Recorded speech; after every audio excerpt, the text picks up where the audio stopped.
Se comunica a la población que a partir de la fecha el país se encuentra bajo el control operacional de la Junta Militar.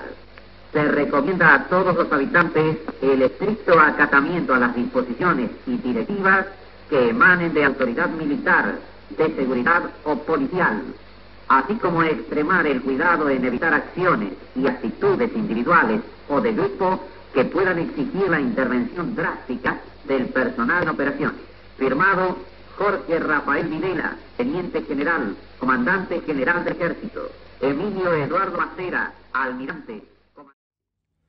Entre 1976 y 1983, la Argentina vivió una dictadura militar que dejó una marca imborrable en nuestra historia. En medio de la persecución y el miedo, miles de personas nos vimos obligadas a huir del país. Este trabajo cuenta la historia de aquellos que vivimos el exilio de cerca. Una historia de desarraigo, miedo y, en algunos casos, esperanza.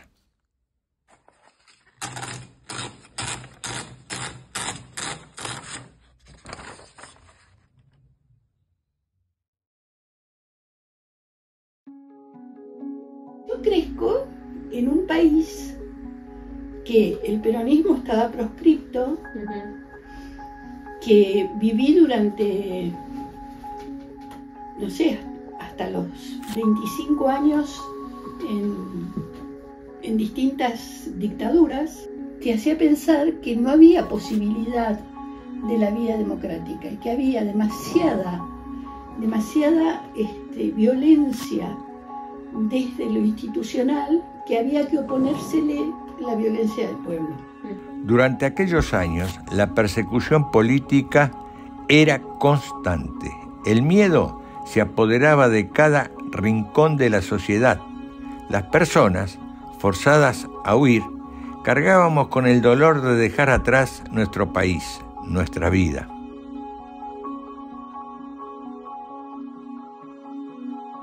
Bueno, y el 76, o sea, lo que nosotros, o sea, mis amigos, yo intentamos hacer, era como seguir con lo más posible con nuestra vida. Igual se empezaron a plantear cosas.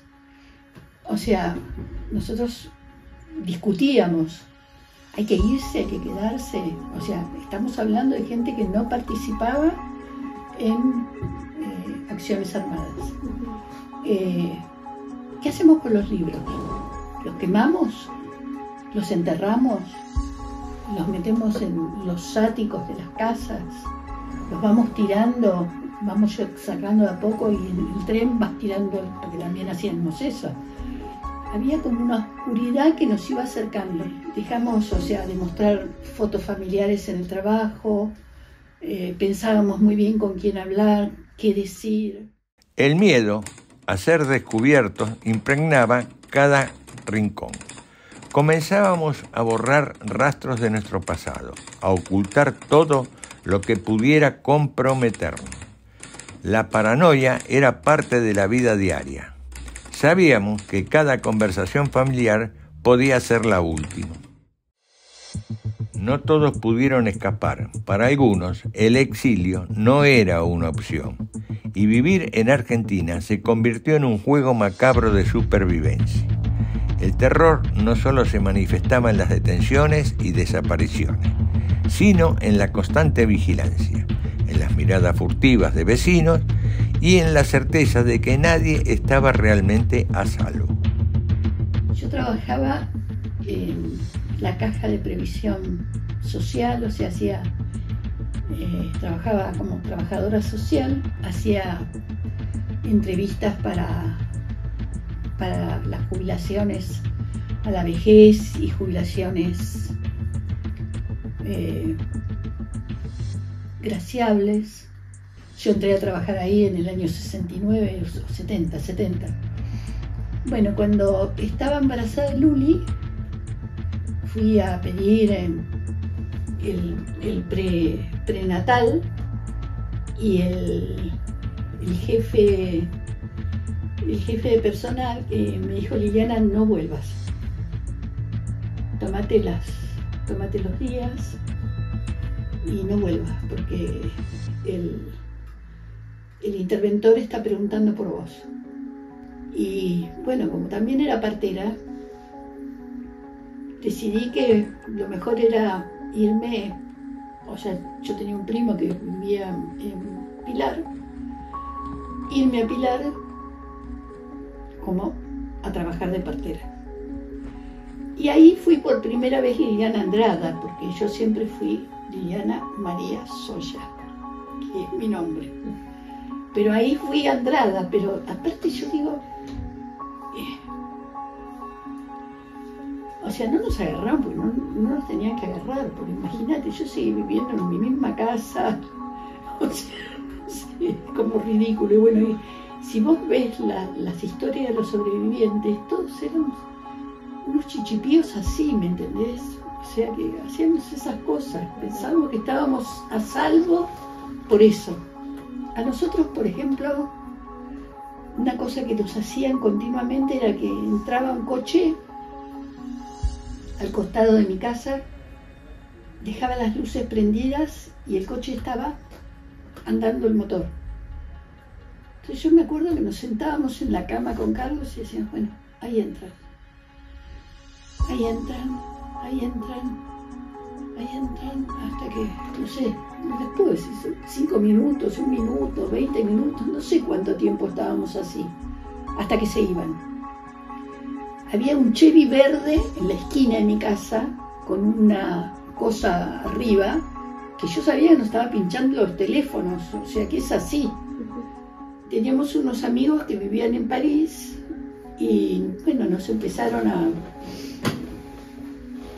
decir, vénganse, vénganse, porque conocí al cónsul francés aquí en Buenos Aires y bueno, nos dicen, mira, yo le voy a preguntar porque él está al tanto de las listas, si hay listas negras, que a ver si corren peligro. Y bueno, el cónsul francés nos dijo que sí, que estábamos en una lista. Llegamos a París, que París es precioso,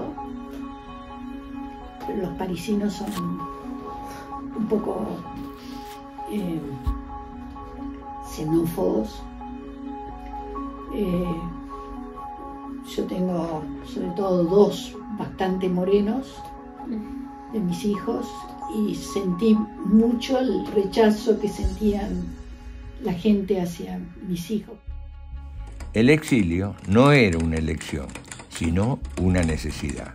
El riesgo de ser capturados hacía que tomáramos decisiones desesperadas. El destino era incierto, pero huir era la única salida para sobrevivir. En Castelldefels nosotros llegamos como para decir, bueno, no era para quedarnos para toda la vida, porque nunca pensamos eso. Un exiliado no piensa eso hasta mucho tiempo después. Vivir en un pueblo es una linda cosa, o sea, te hace sentir muy bien. Adaptarse a una nueva vida en el extranjero fue un reto para muchos. A pesar de las dificultades, los niños se integraban más fácilmente, mientras los adultos cargábamos con el peso del desarraigo. Vivir lejos de casa se convertía en una experiencia ambigua. Porque otra vez,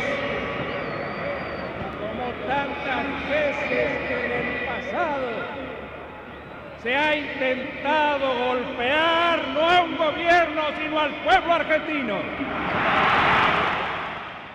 O sea, ya en el 83, cuando asume Alfonsín, nos preguntamos, o sea, nuestro estatus de exiliado no va más. O sea, ¿qué hacer?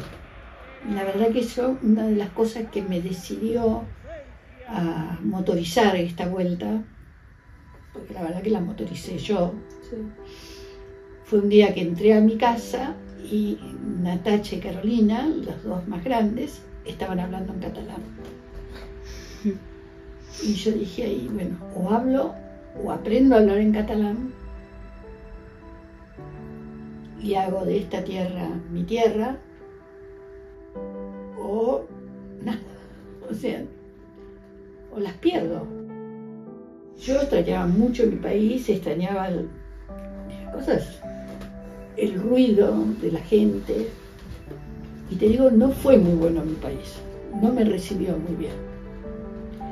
El regreso no siempre fue sencillo. El país que dejamos no era el mismo al que volvimos y nos enfrentábamos a la difícil decisión de volver o quedarnos en el extranjero. Aquí yo encontré como una cosa muy deteriorada económicamente. Me impactó también gente que medio como no me importa lo que te pasó, digamos. O sea, nadie tenía nada que ver con nada. O sea, la gente cambia, uno cambia, el país cambiaba, era otra cosa. El exilio dejó cicatrices profundas en quienes lo vivimos. No solo se nos privó de nuestra patria, sino también nos arrebataron nuestros derechos.